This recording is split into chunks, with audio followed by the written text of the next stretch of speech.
We are in the middle of silly season right now. The transfers are coming in hot and heavy. The transfer rumors are emerging every day. And it seems like just about all of our top 15, 20 U.S. men's national team players are linked with a move in some form or fashion. Some of them have already been announced. Some of them sound like they could be announced imminently. And then some of them are, curious prospective rumors at this point. Now, to break it all down and kind of discuss what in the world is going on with our team, I've brought on one of the fan favorites from the Yank Report. He is Adam Turner. He is USMNTStan on Twitter, at least one of the USMNT stands. I understand that there's another one out there right now. Yeah, it's like imitation's the sincerest form of flattery, I heard. So I was excited. Like, I think I'm Stan USMNT, and then there's now USMNT Stan. So we're going to have a party, me and him. I'm excited. All right, Adam, let's jump right in, man. And I think the first guy we got to talk about is the main man, the guy we always got to talk about. He is Christian Pulisic, and there has been so much interesting discussion going on around Christian Pulisic. We know since he's arrived at Chelsea, people have been frustrated with how he's been utilized, especially by Thomas Tuchel, whether or not he's in the long-term plans for Thomas Tuchel. A few seasons ago, Chelsea brought on a lot of big-name transfers in Ziyech and Werner, and the other guy whose name I always forget, the tall German guy. Lukaku has come through and left at this point, and it looks like Chelsea is ready to reload once again. They are heavily linked to a move with Raheem Sterling, and now it seems like Rafinha, the Brazilian winger from Leeds, is also pretty close to making a move with Chelsea. So those are two pretty high-profile moves coming in. Now, it sounds like there are a number of guys that are potentially making their way out. It sounds like that between Juventus and Chelsea, there's a lot of discussion of potentially Werner or Pulisic or Ziyech, any one of those guys leaving in exchange for one of their players. And then there's other rumors connecting Christian and some of these other players to teams all over the place, specifically to Italy, which is interesting. But I'm curious, what are your thoughts right now on the Christian Pulisic situation as it stands? Yeah, I mean, can we just talk about Thomas Tuchel wanting to bring in more wingers when the dude doesn't seem to know how to, his system doesn't seem to utilize wingers at all. Like, I don't think the talent of the Chelsea wingers has been the problem. Like, I don't know, like is Sterling better than the guys that they've had? Like, yeah, he is for sure. Definitely more proven. But is it that different? Is Rafinha that much? I don't know. I feel like you're just kind of shuffling to shuffle, and you're not probably going to address the core issues here at play, which is you've had really talented attackers who have thrived right at the stops they've all had beforehand, and none of them are thriving now. And if you told me it was just Pulisic and Werner, I'd be like, okay, maybe just two guys can't. But it's Pulisic, Werner, Lukaku, Havertz, Ziyech. None of those guys have been able to figure it out on the front line at all. And Tuchel hasn't been able to figure it out. And so it's just such a weird, it's time to reset, but good riddance to Chelsea if Pulisic's out. Figure it out. Good luck, guys. And I'm really pumped to get him to a place where he can thrive. I've said for a long time, Sam, I said, I think that my ideal level for him is where he knows every day I'm needed here, and the level's still high enough that he's going to be challenged and pushed and playing Champions League and playing in big matches for either Champions League spots or for titles. And I think he can do. I love Italy for that, man. I think there's multiple clubs in Italy that he can get that done. Our partners at BetOnline continue to be your number one source for all your betting needs and sports info. Find all the latest odds, news, and sports development, including this year's basketball championship finals, the NHL hockey conference finals, Major League Baseball, and the latest fighting news, and even next season's early NFL futures. Head to the website or use your mobile device to sign up today to receive your 50% welcome bonus on your first deposit. Just use our promo code BELIEVE to get the bonus and get into the action. Bet online, where the game starts. You mentioned some of the attacking players that have had issues scoring for Chelsea, and it's not just issues on the field. There's a lot of rumors about issues off the field. And a lot of the players that you named, at least in the press, it sounds like they're upset with their situation at Chelsea and want to get out of there. And I think all that ties into the amount of rotation that Tuchel's doing with these players and their lack of productivity on the field.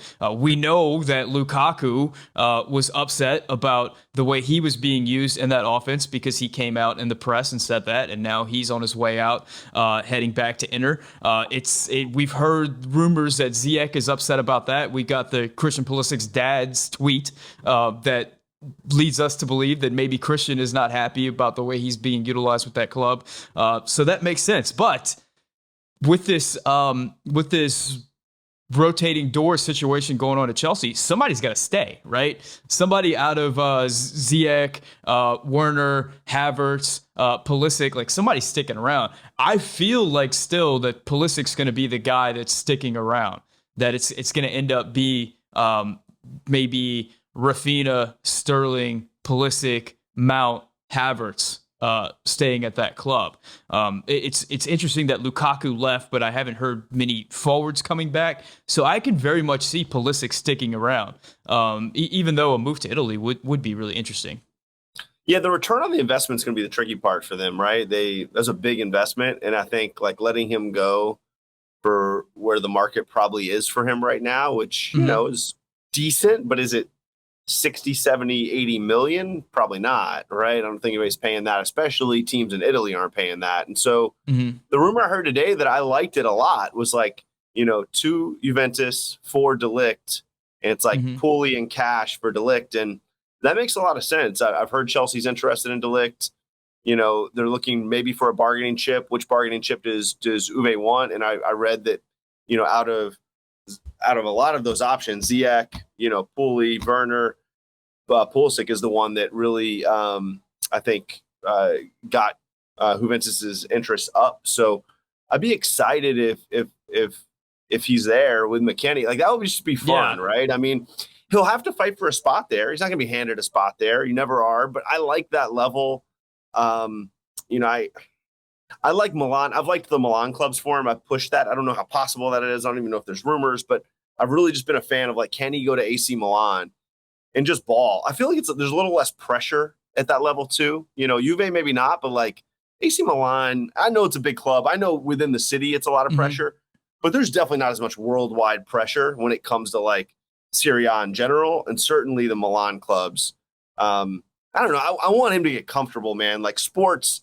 So much of sports and confidence is about comfort level. And can you just get to somewhere where you can gain comfort level, gain confidence, know everybody's got your back, and then just go be yourself? And that's what we really never saw him do other than a few months here and there in his time at Chelsea. Yeah, I've seen connections between Pulisic and AC Milan, but I've also seen more recently that it's more Ziyech that they're after with AC Milan than Pulisic. The swap deal for over at Juventus for Christian would be super interesting to see just Weston and Christian on the field at the same time. But there's also rumors surrounding a potential Weston McKennie exit. I mean, he's always been rumored to leave that club. So it's something that we're still monitoring and we're seeing every day. I think an important point that you brought up there was like being at a place where you're wanted, where you feel like you're the guy. And a frustrating thing is, even if he makes a move in this window, he's not going to be the club that he goes to, like, main guy. It's not like there's a club out there that was ready to say, name your price, Chelsea, whatever it is, we want to get Christian Pulisic. To be brought on into Juve for a swap deal is kind of like, okay, is he in the plans? Is he not in the plans? How do they see him over there? It's not exactly that we want you to come in and be the guy for us type of move that we really want. But, at the end of the day, it's all going to be about how he plays on the field. If he's able to stay healthy, we've seen throughout his career that when he's healthy, and he's on the field, he can be very productive. He can be elite at times, depending on what kind of form he's in. So that's just the most important thing for him. Let's move on to. Hey, real quick, Sam. This is the problem with getting sold for a lot of money, right? Because I think this is going to play into some of our other discussions. Like when you get sold for a lot of money, you usually make more money when that happens. You can like demand more money. Then it becomes really hard to sell you other than to other teams who can afford that. But the problem with I think Pepe's going to run into this down the road, right? We've already John seen Brooks is in it right now. That's exactly right. Like we've seen this with a lot of guys. When you get sold for this much money and then your salary is this much, to go to the level you need to go to in order to actually play to thrive, they can't afford you. And that's my biggest fear with CP. And so I hope we can kind of find a spot that fits all the needs. Yeah, luckily John Brooks was able to play through that, but gosh. Oh man, Bobby Wood is one that got a big contract over in Germany, Yep. but then fell out of the plans, and he was just getting too much money for the club to sell him on, so he ended up just kind of sitting on the bench for a couple of years during the prime of his career, and ends up back at RSL and MLS. Yeah, it's definitely an issue. Luckily, he seems to have enough value that he's being used. He's going to be utilized no matter what. Like, I don't think I'm not worried about him getting shelved at any point. It's just we want him in a situation where he's playing the most. Let's move on to Weston McKennie. There's not a lot of strong links out there for Weston McKennie, a player that's been linked to Tottenham many times throughout his tenure at Juventus. It seems like Tottenham signed a midfielder in Yves Bissouma, who is largely playing the Weston McKennie role, so that's kind of died down. Juventus brought in Paul Pogba, which is a massive signing. I mean, it wasn't too long ago that Pogba was, the hottest commodity in world soccer, and signed a massive contract to go from Juventus over to Manchester United. Not a great time for him over there, but now he's back at Juventus, and I'm sure that expectations are very high. It's a Juventus squad that in recent memory hasn't lived up to the Juventus name that we saw, not too long ago. They were out of the Scudetto race really this year. So Juventus is looking to reload and get back up to that level. What are you expecting from Weston McKennie this season? You think he stays at Juventus right now? And do you think he's going to be able to crack the lineup with Juve really reloading for a big run in Serie A? Yeah, man, you're at that level, similar to like what I said about Pulisic, and it's like there's no guarantees if you go to Juve you're playing if you're Pulisic. I know a lot of our fans like to think that, like, oh, he'll play there. Like, these are tough levels, man. It's like eat or be eaten, and even sometimes when you're playing pretty well, you might get eaten. Like, so is McKennie a world class player? No, he's not. He has a lot of really good qualities and still potential to grow, but I don't see him as like a world class box to box. And that is what those kind of teams are always going to be striving for. You're Chelsea and you have a winger who's not putting up 15 goals and 15 assists. They're going to be looking around going, where's the winger that can put up 15 goals, 15 assists, right? If you're Juve and, your aspiration is we are a Champions League winner, that is their aspiration, right? Like, that's how much money they're spending. That's what they expect in return. They're always looking around, man. So I think they've looked around and they've gone, let's bring back in Pogba. If we can recapture the flame that he had with us and with France, he can be a guy that can be a, Champions League winner. The question is he that guy anymore? I don't know, right? People love to talk about the World Cup run. That was 2018. That was a long time ago. Like, and he hasn't played much great soccer since 2018, for Man U. So I think it's tough competition. I think it's going to make West better. I expect West to stay. I expect West to play. But will he be kind of a locked-in starter like he, was for most of the, especially second half of this year? That's definitely up in the air.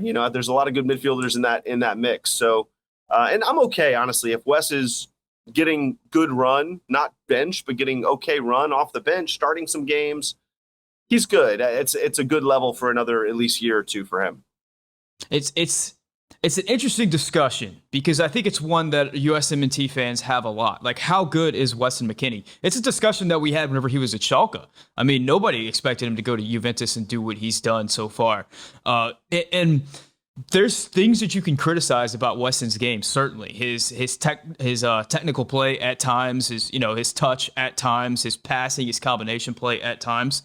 But I think a big part of who Weston McKennie is like an absolute elite, top of the food chain, 1% athlete in world soccer. There's always those people out there that say, like, what if America's best athletes play professional soccer? How good would the USA be? Well, Weston McKennie's that guy. I mean, he is unbelievable. He's off the charts in his leaping ability, in his running and his closing down. I mean, every few games you get a clip where Weston either charges 40 yards down the field to break up a play on a tackle, or he charges 40 yards up the field to get on the end of a cross. And whenever he gets in the box, we know what he can deliver. He just does so many good things whenever he's on the field, that it sort of makes up for sort of the areas where he's not as crisp on the ball as some of the other Juventus midfielders around him. And we try to dock him for that, but the players that he was sending to the bench the last few seasons at Juventus are some very, very good players. I mean, these aren't scrubs. So I still, I think the jury's going to be out on Weston McKennie for a while now. It's hard. He's just a player that's really tough to put in any sort of box. So do you have anything else on Weston before we move on to the next guy? I liked your point about his, as you said, he's an elite athlete. I was like, I could totally see Weston McKennie as a running back, right? In a different in like the multiverse, right? A different version of our universe. He could be a professional baseball player. You see him as as an outfielder, like absolutely, like any of those things. I could see his body type, his athleticism, just his general athletic ability, right? Eye-hand coordination, all that stuff. I could see him. Hey, let's take Wes and let's rewind it 25 years and let's reset him as a baseball player. Does he become an MLB player? Like, definitely could see that. So anyway, random, but I just love that thought. I was like running through all the sports in my head. It's the impact that he has on games is most felt whenever he's not in the game. If you look at the USMNT, whenever he's not on the field versus whenever he is, I mean, the things that we're able to do, just his ability to just pull off the unexpected, because a few times a game, Weston's going to do something that you're absolutely not expecting him to do, and he's one of the few players on the field that can do it, whether that's a 40-yard ball that's like inch perfect that he just pulls out of nowhere, or it's this massive run, or it's taking 3 players on and getting into the final third and laying it off, or it's getting into the box and getting on the end of something, out-leaping everybody to create a play. He does this consistently, and it's because there's at times where he loses the ball in the midfield or something, or he doesn't have the cleanest pass or something like that. We dock him for that, but we forget about those other moments that he brings. It's not pretty soccer with him, right? Yeah, and I think so many of us are obsessed with like trying to strive for beautiful soccer, but man, is he impactful! Like I'll stay on brand. So impactful. I'll stay on brand and give you a basketball analogy.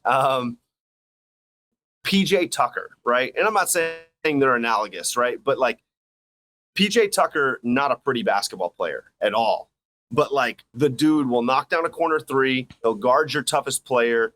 He'll be, tough as nails, getting offensive rebounds. Like he makes an impact. And that's where it is analogous, is he finds a way to make an impact, even though he's not a beautiful player, even though he's not LeBron or Ja Morant or any of these beautiful basketball players.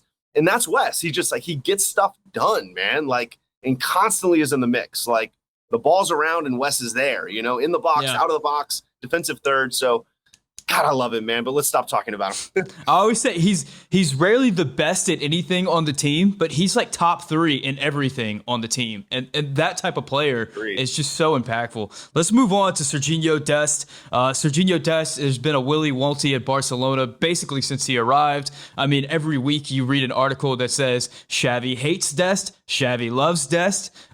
Dest is going to be the future at right back for Barcelona. Dest is going to be on the next train out of Barcelona. It's just been all over the place. I mean, recently there's been a lot of conversation about a swap deal between Chelsea and Barcelona for Marcus Alonso that Dest could end up over at Stamford Bridge. What are your thoughts on Sergino Dest and kind of what's going on with him at Barca? Do you think that that's and by the way, some context to this as well. Dest, at least reportedly, likes being at Barca. He wants to stay at Barca, and he seems to be kind of slowing up any moves to get him out of there. So, what are your thoughts on Dest and a potential move to Chelsea? Yeah, one more year at Barca. New manager this year in the middle of the season, right? So. I would give it one more year and see if you can really stay and establish yourself. It's a great spot for him. I mean, it is a aspirational spot for him very early in his career, but he's shown some flashes, man, where you're like, he's had flashes of play where you're like, this guy, I think ESPN put him as like a top 10 right back. I don't know if that's 100% accurate, but like, it's to my point. It's like, he's shown flashes where you're like, that's world class. This is a world class guy. Even they put him at right wing and he did some good stuff last year. Another guy, he's at a really tough level where they're always going to be looking around. If you're not performing at the absolute peak, they're going to look around and go, who can give us Champions League quality? But man, if they give him another year or two and they invest in him, I think he's the kind of guy that Xavi could get to thrive there. I wouldn't mind Chelsea for him, actually, as much as I don't like, Pulisic with Tuchel. I think the three in the back and the wing back thing would fit him really well. I just don't know what's Chelsea doing with right backs. Don't they have a bunch of right backs? What's the deal with that? So that would confuse me a little bit, but the system makes sense. But stay at Barca. Stay there one more year. That's my opinion. They have Reece James, who is one of the best right backs in the Premier League. I mean, he's unbelievable. Thing about Reece James is, Chelsea runs the three in the back system. We've seen Reece James pop up in some different positions for Chelsea, whether it is the right center back role or a midfield role. I don't know if Tuchel is looking to get Reece James involved in other aspects. And Chelsea also has they don't really have backup right back. So that would be a role that Dest could potentially fill. I think if he gets to Chelsea, he would definitely get minutes. But I mean, Reece James is the guy for sure. Reece James is one of the best right backs in the world. So I don't think that Dest would be able to get in over him if Chelsea's looking to deploy Reece James there. But I do agree with your sentiment there. I don't know if I love Dest in the Premier League. Just because it's a lot more physical of a league, and I don't know if he's going to be able to do quite as much on the ball as he gets to do in Barca. I mean, you watch these games for Barca, and Dest picks up the ball, and there's just so much space on the field, and guys are so spaced out, and he has so much opportunity to combine or take players on or kind of do those things that we really love to see from Sergino Dest. I don't know if that would be an analogous to the Premier League. I don't know if he would have that much joy on the field. It's a really good point, I think, and something we haven't really even touched on yet, right, is I think Premier League, for me, was never the league for Pulisic. It is the league. It might be the league for McKennie, honestly. McKennie might thrive in the EPL. And then I think the next guy we're going to talk about, Tyler Adams, could really thrive in the EPL with his style of play. But much to your point right there, is that the best style and playing style for Dest? I don't think so. So, really good call outs, I think, and something that just stuck out to me as we've gone through these first three guys, and probably our three of our biggest guys, if not our three biggest guys, is they're all in places, that have brought us joy to see our guys play in. But are they in the places that they're going to find their footing and their best soccer over the next couple years? And that's very much up in the air. And I'm interested to see if any of the three are. I don't want to rule it out and say no, because I think it could happen. They're all so young, but the answer could be no. It could be that they all need to figure out a way to just go one half level down. They don't go too far down, half level down to find their best soccer. But I think Dest can make it work there. I have faith in that one. You're right. At these clubs, in order to have a sustained run as a true starter on one of those clubs, you have to be among the top players at your position. And that's a difficult spot to be if you're 20, 22, 23 years old, kind of breaking in. And every season, they're going to reload. They're going to be bringing in the best of the best players that they can find at your position and pushing you. And we've seen that with Christian, and we've seen that with Weston, and that's not going to change anytime soon. That's just how those clubs do business. And I feel like some of our fans think that a failure at Chelsea or failure at Barca or failure at Juventus is failure, and it's not. These are things that have happened to the world class. De Bruyne, Lukaku. You go through this whole list of dudes who have failed at that level from 20 to 23, right? And gone somewhere and gone, okay, I'm going to go thrive at wherever a Monaco or a million different types of clubs, right? And that's okay. And so I just want to remind everybody of that if this doesn't work out, there's no reason to panic. These guys are amazing soccer players. They're going to have learned a lot from the experiences they had at these levels. And if they have to take a step down, they're going to be all the better for it, in my opinion. Yeah, the transfer window is so wild. And I know transfer discussion is a really fun thing for people to do. It's a really fun discourse to have. But to pretend like how a player is going to work out at a club or you understand things at a level that's higher than even the clubs do. I mean, the failure rate on these transfers is so much higher than anybody gives it credit for. And it's not just a young player trying to break through at a new club or something like that. Even the biggest transfers in the world, even Pogba to Manchester United, or Eden Hazard to I'll keep going, right? Coutinho, Eden has all the triple figure transfers, things that are like Eden Hazard to Real Madrid was an absolute slam dunk. I mean, the dude dominated the Premier League for years over at Chelsea. Probably the best player in the Premier League. He gets over to Real Madrid, and he's struggling to get on the field right now. I mean, there's been a lot of issues regarding that, but it just goes to show that there's like these things are unpredictable. They're as unpredictable as anything else. Griezmann to Barca, right? That was like a lock it up. Absolutely, dude is money in the bank. And Lukaku to Chelsea. Absolutely. Lukaku goes to Chelsea. How could the team not? I mean, how could that not work? It's the absolute thing you need. And look what happens a year later. Anyway, let's move on. It always makes me think like Holland to Man City. Yeah, I think that will work, but I don't know. You never know. Who knows? But exactly. Yeah, I mean, gosh, I remember not too long ago whenever Liverpool brought in Andy Carroll for all that money. Oh, yeah. They brought in Andy Carroll and the Uruguayan forward whose name I always forget. Suarez? The great Uruguayan. Yeah, Suarez. Yeah, they brought him in, and Andy Carroll bounced out of there pretty quick. Suarez became one of the great strikers of the generation. And Torres went to Chelsea and was just never able to replicate that form that he had at Liverpool. Yep. I mean, the move that everybody circled was like, oh, Torres is going to go to Chelsea, and that's going to be unstoppable. Anyway, Tyler Adams. Tyler Adams has the player often referred to as the most important player on the U.S. men's national team right now. He is heavily linked to Leeds. The thing that was holding the move up was that Calvin Phillips was being linked heavily to Manchester City. Calvin Phillips has made that move. So it looks like the Adams move to Leeds is going to happen, but there's another snag, and it's complicated, and it has to do with a loan move between RB Leipzig and Leeds that happened where there was a stipulation in the contract that got affected by COVID, and now like RB Leipzig wants to recoup like millions of dollars for this, and Leeds is like, no, we don't want to pay you because it was outside the contract because of COVID. Very complicated situation. It sounds like all sides want this Tyler Adams deal to happen, but we'll see how that actually plays out because it seems like a really sketchy situation with the loan deal. But anyway, let's assume that this goes through. What are your thoughts on Tyler Adams right now? A player that's receiving a lot of backlash right now from USMNT fans. He's being held in the lowest regard at any point that I can remember in the last, I don't know, four years with Tyler Adams. People turn on you fast, man, in this. Yeah. We turned on Pulisic so fast. We turned on McKennie in like a weekend. And this is, I mean, I'm sure if you follow me on Twitter, any of you guys, like you see it, that's the number one thing I push back on is just like chill for a couple months, guys. Like I get that he's not in the best form.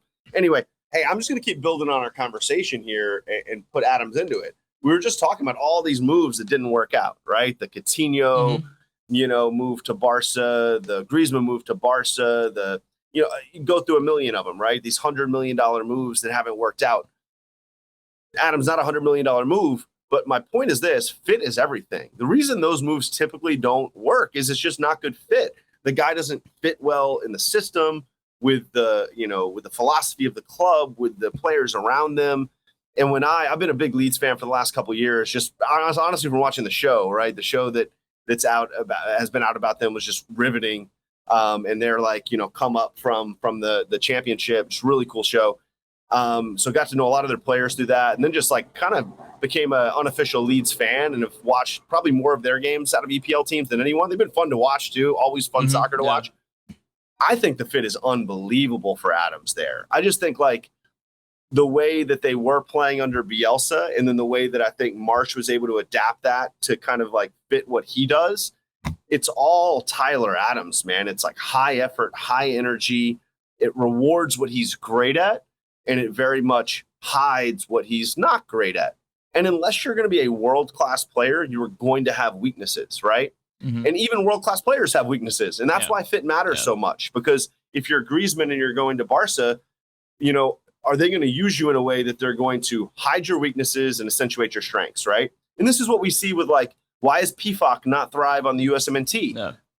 I think in a big way, it's because we don't do a good job of hiding his weaknesses and accentuating his strengths. Maybe it's our system. To your point, The Brazilian coach just came out and had a big criticism of PSG for their usage of Neymar. I don't know if you saw that, Yeah. but yeah, Yes. go ahead. Yes. Yes. This is it, man. This is like, and this is it. Like, if you're gonna, especially if you're gonna invest money in these guys, you got to make sure they fit what you do, or you have to be willing to flex to make sure that you can fit them in. And that's where, gosh, like, and I'm sorry to go off on a little tangent here. Clubs like Liverpool are just so brilliant, man. They seem to target the exact right guys that fit what they do, or they, once that guy comes in, I don't know tactics well enough, they shift tactics in a way that they're able to fit in so seamlessly. It's really cool. And when I watch Leeds play and I watch Tyler Adams play, it just seems like a marriage made in heaven. My hope is Marsh has another at least year or two. It's always tricky with managers, and at that level they could be out, but I think it's going to be a great spot for him for the next couple of years. And if they try and keep that same DNA, which, you know, they may do, it's a good fit, good level for him. I think EPL, is also a good level for him, like I just said before. And I really want him to get back to being him, because I definitely think he's lost some confidence since Leipzig kind of went this different direction. He lost some confidence, and definitely has lost some confidence with the national team. And I see a guy who isn't playing confident soccer, and much like our other top guys, we need that for November. Yeah, I've just never doubted Tyler Adams, man. I mean, he's a player. Just the way that he carries himself and the mentality that he has, he just seems like he's a player that's going to overcome no matter what you throw at him. It's interesting you bring up Liverpool and the way that they've gone about their business. And I know one of the tangential conversations that's going on in the U.S. soccer community right now is about advanced analytics and how that's being utilized by the top clubs in the world. And I read a quote recently about Liverpool, and they said, like, you need to pay attention whenever Liverpool, the analytics department at Liverpool says that we need to go after a guy, because that tends to work out really well. And that's what they did whenever they went after their what's the Colombian winger's name that they brought in recently? I'm blanking on his name. Diaz, Luis Diaz. Yeah, Right? yeah, and you saw the way that he just fit flawlessly into that club. I know you have a little experience working with in the advanced analytics department. Can you kind of break down a little bit about what's going on with advanced analytics and how these clubs are using that to target transfers? Yeah, it's really interesting, man. So like Diaz, so actually we company I work for, we've had a lot of talks with teams. We're tech-based corporation, and we're have a lot of different wings, and one of the wings is building sports analytics systems. And so I've been a part of a lot of conversations, 2 MLS clubs that we've worked with closely, and then a couple European clubs that we kind of had like month-long almost interviews as to whether or not they wanted to use us. And so really interesting to be a part of these conversations. To a lot of it was just kind of riffing and like asking them what their philosophies were and what they could share with us and what they needed. And one of the clubs, right, mentioned Liverpool by name. And it was actually a really interesting conversation. The guy was a great guy, just like willing to kind of open up and share. And one of the things that he shared, which I found fascinating, was it was like, hey, watch Liverpool and tell me how many English players they buy. And I was like, huh. And he was like, Liverpool will never buy an English player unless they can get some young English guy on the cheap, right? Or an academy guy that comes up like Trent Alexander-Arnold. And the reason is they're all overpriced, right? Which I think we know, but it's just simple stuff like that. Like that is a core tenet for them, right? They're always going to go get the guy playing in Portugal who they can get on the cheap because nobody really values that guy at the same level. And they're not going to go pay 120 for Jack Grealish or whatever City did. City actually is the same way. City very rarely buys English players. One of their only whiffs seems to be Grealish, right? And that could still work out, but it seems to be the one thing that they spent way too much money on that just isn't up to their level. And so it's interesting to kind of have some of those conversations. There's some easy core tenets like that. There's some other stuff that's like proprietary that a lot of clubs were like, yeah, we have some stuff we're using, we don't really want to share that with you, because they don't want us to use it and then go sell it to another club, right? Like they don't want us to and so they're really protective of it. But a lot of it, they are diving in, man. Like when a lot of these clubs are signing a player, they want to know everything about their background, right? And everything about, their soccer background. They want every single stat they can possibly get their hands on. If you actually, see Y Scout is going down into like second, third, fourth tiers now, not because the fourth tiers need it, but because top tiers want advanced stats on guys playing in third and fourth tiers, young guys, they need more advanced data to make these decisions. And so, what are those stats? There's 1,000,001 of them, right? I mean, there's like player and passing connection stats that are really cool. That's like, how effectively does a player move the ball? And then there's like ratings and scales that show how often are they moving it forward and breaking lines versus sideways. And like, these clubs have crazy proprietary passing stats and shooting stats that are, using XG or using, the chance that's created, and they're backtracking into the passes that were made on the back line. It is really cool stuff, man. And like, there is no doubt, like, people who push back against it, it's like, these clubs, the best clubs, have this stuff built in, and they are signing Luis Diaz not because they eye tested and went, he's good. It's because they eye tested and went, he's good, and man, he checks every other box that we need to invest in this guy. So yeah, it's interesting stuff. Yeah, it's super interesting, man. And like you said, whenever you look at what these clubs are doing to be successful, especially smaller clubs that are competing with the big guys that have risen up through the pyramid system and gotten to the top leagues, it's fascinating. And like you said, they're collecting data. They collect data on absolutely everything. And what they're actually identifying and looking at, that's the proprietary information. That's what they don't want you to know. What is it that they're looking at that they feel like is going to give them an edge that helps them understand how that player is going to project with their squad? Super interesting stuff. Let's move on. Let's quickly touch on Brenden Aaronson, the other Leeds boy. He secured a $29 million transfer over to Leeds. A lot of money, man. A lot of money, especially whenever you consider like how much Tyler Adams, what they're looking for him, and some of the other Americans out there. Brenden Aaronson's $29 million is a significant amount of money. Very quickly, how do you see him playing for Leeds? I know you're a big Leeds fan.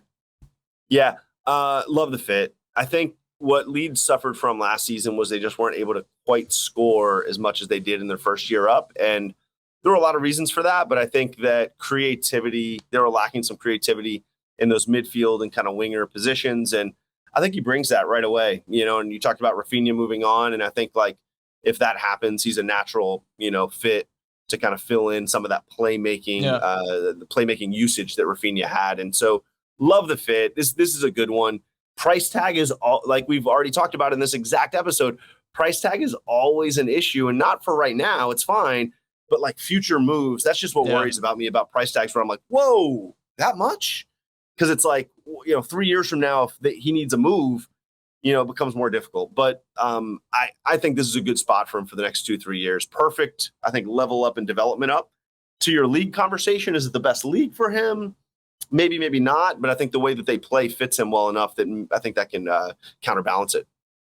The fascinating thing for Leeds about me right now is this is a team that just cleared relegation this season, and yet is selling these players to these top clubs for this exorbitant amount of money. It's pretty wild how all that works. Another player that just secured a move, I think it's secured today. I think I saw the pictures of him in the jersey today. Jordan Pefok ends up at Union Berlin for a $6 million transfer. Pefok, a player that is always a hot topic of discussion in U.S. soccer circles. What do you think about Pefok heading over to the Bundesliga?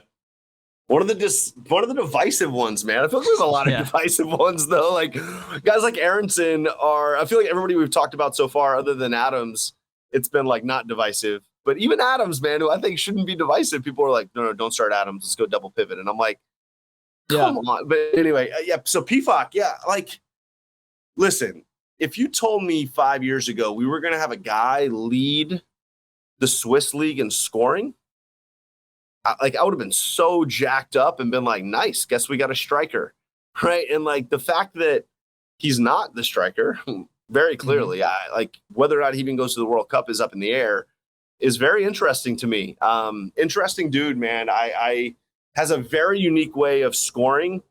Not unique, just he's a poacher, right? He's a front of the goal guy, and he's really good at it. He needs to be on a team that can create some chances for him.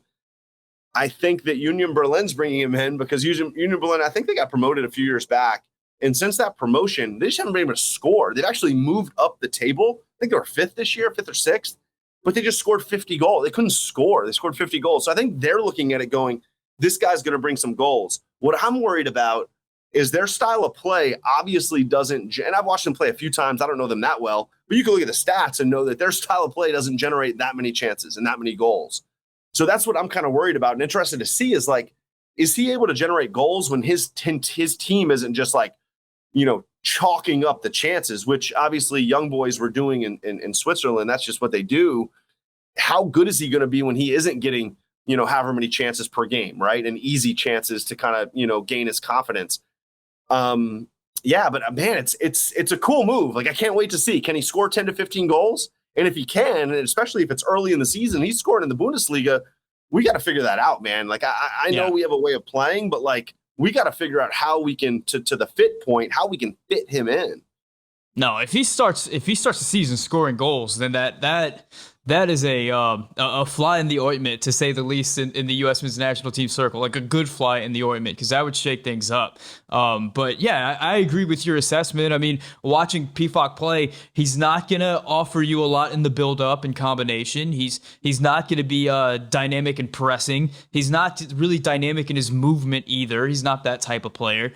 He's just looking to get on the end of crosses, and that type of player can score an awful lot of goals for you if you're set up to play that way. But as you kind of move up in quality in the world game, teams are expecting more and more from their forwards. So, a player like that is not really going to work out at like, Real Madrid or Chelsea or Barcelona or something like that. But he could certainly play at that level in the Bundesliga. I'm as curious as you are to see how it works out for him.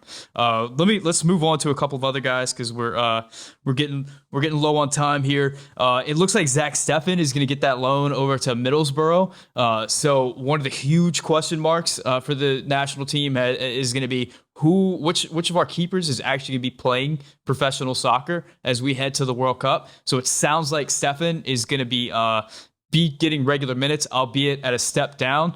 We know the thing on Steffen is he's had some real high-profile blunders. How much of that is Zach Steffen, and how much of that is rust from not getting a lot of games? Your thoughts on the Zach Steffen Middlesbrough move?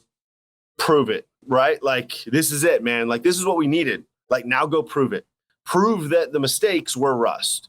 And he's going to get the chance. You're going to play week in and week out now at the championship level, which isn't the highest level. You're not going to be facing insane offenses.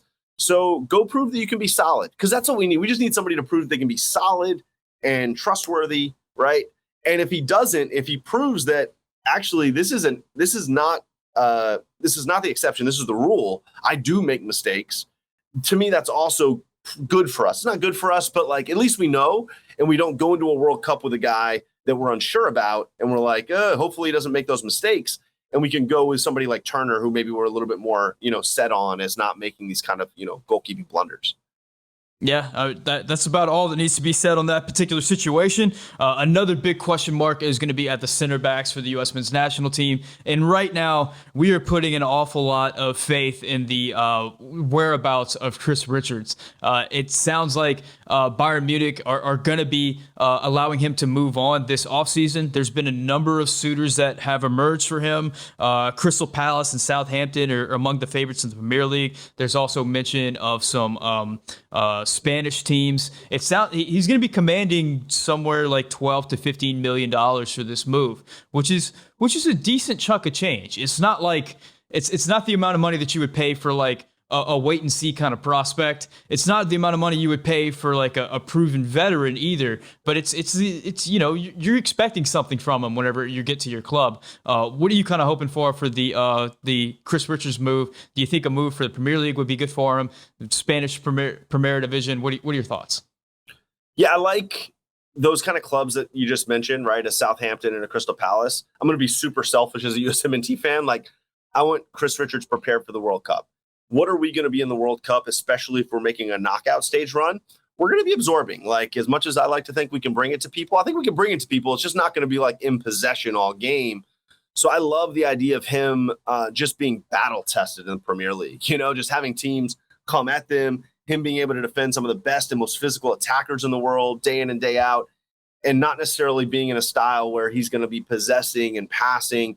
which I think he can do, but I just don't think that's what we're going to be doing in the World Cup, honestly. Maybe a few group stage games, but like after that, we need dudes who we feel like, which Zimmerman's kind of proven this, like we can absorb with that guy right in the back. And like that's the question mark for me with Chris Richards, and I think it is for a lot of people. So I want to see, once again, another prove it. I'd love to see him be able to prove it in a situation like a Southampton.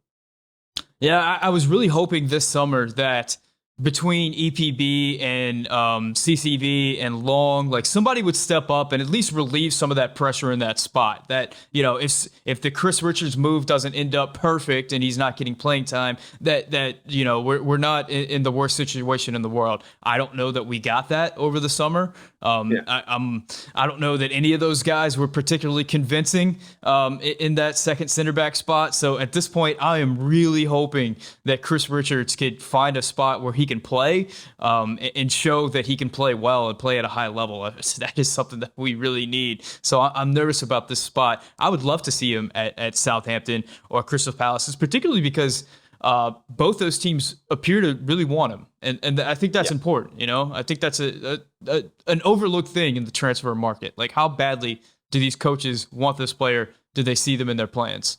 You're paying $15 million for a guy. You're going to give him a shot, like you just are. And he's going to have to play pretty darn bad for you to not really ride it out. So, yeah, I like it.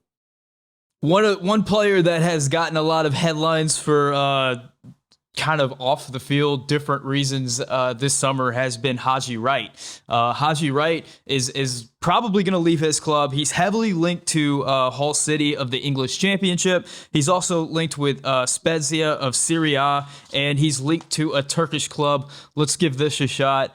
Trabzonspor. Of the Turkish league. Yeah, there you go. Trabzonspor? Yeah, I don't know. It's looking like this Hull City thing is going to be the move for Haji, which would be exciting because then you'd end up in a situation where Daryl DK, Haji Wright, and Josh Sargent are all in the same league. So that would be fun. But what were your thoughts on Haji in this situation? Yeah, I'm not overly impressed by Haji. He hasn't never been my guy in this mix. I started watching him more this year as he was scoring more, but seems like a worse Pefok for me. A little bit more of a poacher style, and just doesn't seem quite as good at it or as big as Pefok. But yeah, I love it. Championship, put them in, right? Just put them all in the champ. Put all of our strikers in the championship. Let's see who comes out of that pot. I like that. I like that model. Yeah, I don't disagree with you, man. I think he is more similar to a Haji Wright. More similar to a Pefok than to Pepe Ferreira Sargent type of striker, a striker that's more involved in the play. So yeah, I tend to agree with you there. Let's real quickly. What were your thoughts on the Greg Berhalter comments on Haji Wright? Yeah. Those have been for those around, who man. need context. Greg Berhalter, throughout his U.S. men's national team tenure, has just never said anything badly about any player ever. I mean, he's been going above and beyond to protect players. In the post game for the last game of World Cup in the Nations League, I'm blanking on who we played. El Salvador, okay. Yeah. I thought it was El Salvador. In the last game against El Salvador, Greg had some comments where they weren't overtly critical, they weren't over the top critical, but he was saying, he was disappointed that Haji didn't seize his opportunity. It's not the end of the road for Haji, but we're always disappointed when a player doesn't, grab his opportunity that he had. And they just really stood out because we haven't seen Greg make comments like that in the past. So quickly, your thoughts on Haji Wright and those comments by Greg. As a 13-year college head coach, I'm like a nerd for that sort of stuff. What coaches say after games, what coaches say to the public. I just love that stuff. And, there was so much pushback when I kind of said, man, that was weird that he said that. I'm not even saying it's good or bad. I'm just saying it was weird. And I wonder why he did it. People are like, stop critiquing Berhalter. And I'm like, I'm not really even critiquing him, man. I'm just saying, why did he do that? That's interesting. I went back and watched like 4 or 5 other interviews after really notable bad games where you could easily call out a lot of dudes. And in all of those games, I'm talking about like all of our World Cup qualifying losses, pretty much. That's like what I watched. Like the Panama one in particular is the one that everybody talks about. Yeah. Yeah. Like, I was like, you got to call. He went above and beyond to protect players in that game. Nobody out by name. Nobody. He could have called Musa. He called out a lot of dudes. So it's just really weird. And I thought Haji's half in the mud was like okay. I didn't think it was great. I didn't think it was bad. It was fine. Like he created a couple nice things. He had like a nice sideline run. He had a nice little move and got a shot off. He wasn't that bad. Like I don't know. We've had so many worse games by strikers. Yeah. So really weird. I just wonder what I'm not even gonna try and say what it was, but I wonder what the genesis of that was. And very out of character. Yeah. Maybe, who knows? Maybe he was just frustrated. Who knows where Berhalter was at. But I'm assuming that there was specific instructions that he had for Haji in that game that he wasn't executing off the ball. That's what it seemed like to me. And my read on it was like, I think that one kind of got away from Greg. I think he was trying to approach it one way and it came out just a whole different way. So I thought it was a bit out of character, but still kind of revealing about what's going on in the striker situation for the national team. Let's see. Luca De La Torre is certainly on his way out of Heracles. I haven't seen many rumors connecting with any clubs at this point. What are your thoughts on Luca De La Torre, where he could potentially end up? I'm excited for this one. I seems like the right time for him. And I really would like for him, wherever he goes, I'd like for him to just be at a club that is just more forward thinking and have guys that, are playing with him, who I think whenever I watched him play, I felt like maybe I'm just, really Luka biased at this point, but like, I always felt like he was like the kid on the youth team who like knew how to play and nobody else knew. Like, I don't know, I just like, he was doing stuff and I was like, nice. And then the next guy would get it and I'd be like, no, like don't pass backwards there, or like, that's such an easy like next pass. So I'm excited for him to play at a place where all the advancing attacking play that he does, can actually pay off and fit. And I don't know where that is. I'm always an advocate that if you have a chance to go to like a really good club in a second tier European league, like I love that move for people. I think guys thrive there. So I don't know if he'll have that kind of opportunity. I would much rather him do that than go to like a relegation fodder or second tier club in a bigger league, where he's going to, maybe not even play. Like, so I don't know. I don't know what the move's going to look like, but I'm a fan of, the young boy, RB Salzburg, that kind of model. I don't know if those are good fits for him, but I like those kind of clubs. Yeah, I would love to see him in the Spanish division. I think his game would translate really well for that, or the Italian league. That would be fun. I would not like to see him go to the EPL. I don't think that would be great for him. I agree. But yeah, I think we're all going to be looking to see where he ends up and kind of how he ends up playing. I mean, Luca De La Torre has just become an absolute fan favorite for the national team. And this is kind of my theory. I think a lot of times whenever fans kind of start criticizing a player out of nowhere, a lot of times it's because they want to prop up another player. Yes. I wonder how much of the Tyler Adams criticism, the genesis is wanting Luca De La Torre to start for the national team and kind of tearing down Tyler. Yes. It's like, honestly, it's like, it's a counter thing. It's a counter culture. I'm going to be counter. I'm going to have this other opinion. A lot of times it's just about like, this sect of the fan base likes this guy. So I think it's subconscious. It's like, so I don't like that guy. Right. And I think that happens with guys who lean more MLS when, the Euro, leaning dudes start going with Luca De La Torre. They're like, no, he's not good. And then it happens the other way around a lot, I think, too. But listen, Luca is not world class. Like, he's not that great. Like, I'm just being honest. I love him, and I think he's really good for us and what we need right now. And he could become better, but right now he's a solid player, right? And so, like, let's not go overboard with what level he should transfer to either. Like, he should transfer to some sort of mid-level European club where he could get his footing under him and start to thrive. He's not some mid to high table top 5 league guy. That is not it. That will not be a good move for him, in my opinion. Yeah, he's certainly a higher level than the players that were kind of the extra midfielders at the start of World Cup qualifying. Yes, he's better than Leggett. He's better than Roldan. He's better than those guys. He raises the level. That's all we're looking for. Is we're just looking to raise the level for us, right? And then a lot of people take that and they go, "Well, you just think he's world class." And it's like, no, I don't. Like.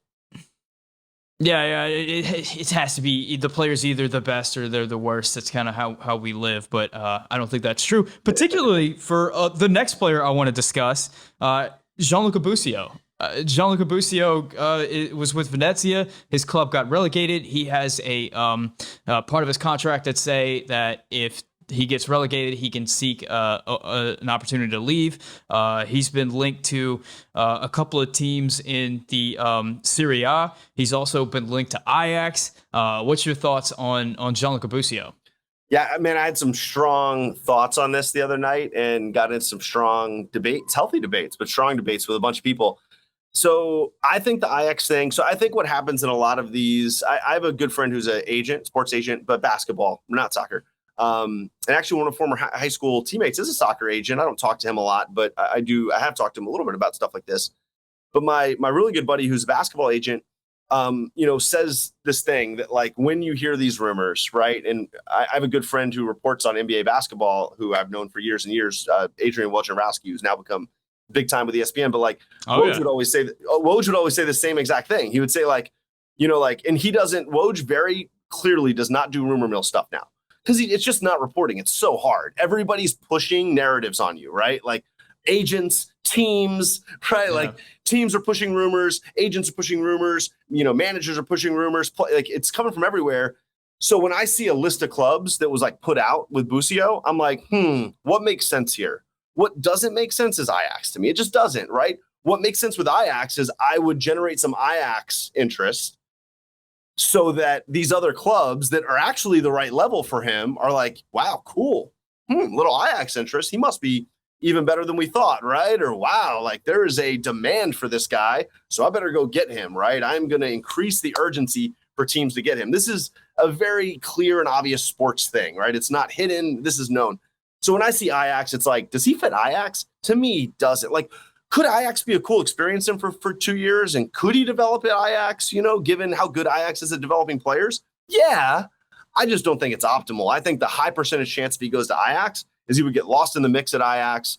They're looking for world-class young dudes to develop and put on the field. And no, they're not always world-class when they get there, but they're guys who they feel very strongly can develop into, look at the guys they sell, right? I don't need to sit here and list them. A guy that can sell for $40 million, $50 million, dollars. That's what they're looking for. I don't think that's Busio. I think Busio is a really good young player. I think he has potential. Maybe his upper end ceiling, if he reached it, would be to potentially be that kind of guy. But I think a much more likely scenario for him is like, go kill it in the Eredivisie, playing for, a mid-table to even like, mid to upper table team. You can play for those guys. Go kill it and be the man. Don't sit on the bench from 20 to 22, trying to like prove you can play for some upper echelon club. Go to where you're wanted. This is my basketball coaching recruiting thing. Go to where you're wanted, man. Like you're going to love to play and you're going to get better playing. You know where you don't get better? It's hard to get better on the bench. It just is. Like it's hard to feel motivated. It's hard to get better. It's possible, but it's hard. Yeah, it does seem like he's wanted. It seems like that there's a market out there for Gianluca Busio. Very, very young player who's already had a ton of really good experience. He's gotten opportunities with the national team. He's been the guy for his club over at Kansas City whenever he was a really young player, and then just got this experience in Serie A, where let's not forget, he came into Venezia and was pretty much an established starter on day one. He got into that club right away and became a really important part of that club whenever they were playing really well. He kind of fell off towards the end of the season, but let's not pretend like this guy is not able to play at that level. Like he absolutely is. He's a good player. Not quite a fit for what the national team is doing right now, but I think he's absolutely of quality to play on the national team if we were playing a style that fit him more. I think he's a fantastic player. In 4 years.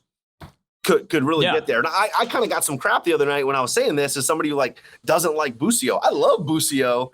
I just think at times we need to slow our roll with where we push our guys to, right? What we say doesn't even matter, right? But I'm just, we're all part of this debate. Just slow the roll. Like it doesn't have to be Bayern and Ajax and Chelsea. Like there are great clubs out there that are great fits, and it is not a failure if you don't go to Chelsea. It is not a failure if you're a basketball player and you don't go to Duke and you go to the low D1 school or you go D2 or you go. These are not failures, man. And like in our society, way too often it's like top or you fail. And like, I don't know, just like let's slow our roll. I think our guys can go to some high-end clubs and thrive. It doesn't always have to be the ones that we all know the name on the front of the jersey and that we've been watching since we were kids. Yeah, you look at the Mexican national team and see where some of their top players are at, and they're at clubs like Raul Jimenez is at Wolves, and he put together a solid few years over at Wolves. Just a spot where he can year in and year out be the guy for that club and put up good numbers. Great spot You for look him. at where Chucky Lozano is and where Tecatito is and where Edson Alvarez is. I mean, none of these are like the elite top clubs in the world, but it does give these players an opportunity to just contribute week in and week out for their clubs. Maybe not so much Tecatito. I think he's moved on from his club and he's in a better situation now. But anyway, this is enough Mexican national team discussion. I hope our guys can Adam, start to like find that model though, man. You know, Yeah. that's my last point that I'll leave you on is like, yeah, big transfer discussion. Like I want our guys and the agents surrounding our guys and the people that are helping to influence them to just like keep working to figure out what the best fits for these guys are. Because fit is going to equal more development, and more development equals a better national team, right? So it's part of the market, and I think the market is just changing every year. And I'm speaking about the market for MLS and getting players out of MLS, because a lot of these players, that's where they start out. And maybe 5 years ago, you weren't seeing as many transfers out of MLS. And if you were, they were for like $10-15 million, which is, we go back to that. How much are they investing versus what are they getting, and kind of what ends up happening with that investment. If it's too much money too soon, you can be in a tough situation. Now we're seeing players leave MLS for like $5 million, which is not as big an investment for these clubs, and it makes a more flexible situation. Yeah. But what happens in the coming years with MLS? Are they going to be retaining these players for a few years longer?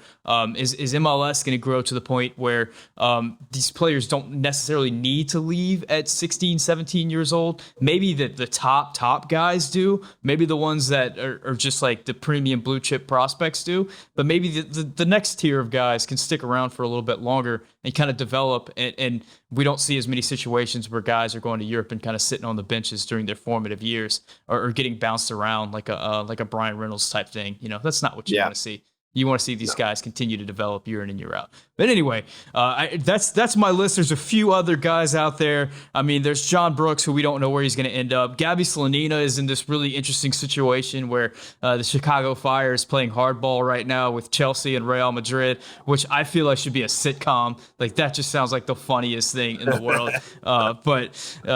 There's a lot of players potentially on the move right now, but I think we've got it from here. Adam, I appreciate you for coming on. Can you tell everybody where they can find you?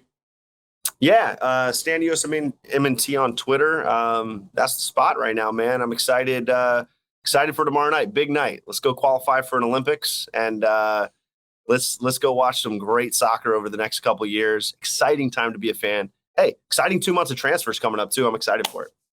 Absolutely, man. I mean, the tournament has been the U20 tournament has been absolutely fantastic to watch. So much fun. The quality of those players, the technical ability, their tactical understanding and awareness has just been great. And I love that there's not a lot of pressure on these guys to save the national team. We're not really worried about that from this group, which is a really cool spot to be. And yes, the silly season. I mean, I did a transfer video like a week or two ago, and already so much has changed on the transfer front. We just got news coming in like every few days, directly hitting some of our top players. So it's going to be an interesting few weeks, an interesting few months to say the least. Guys, thank you so much for watching. For Adam, my name is Sam. This is the Yank Report, brought to you by Bet Online.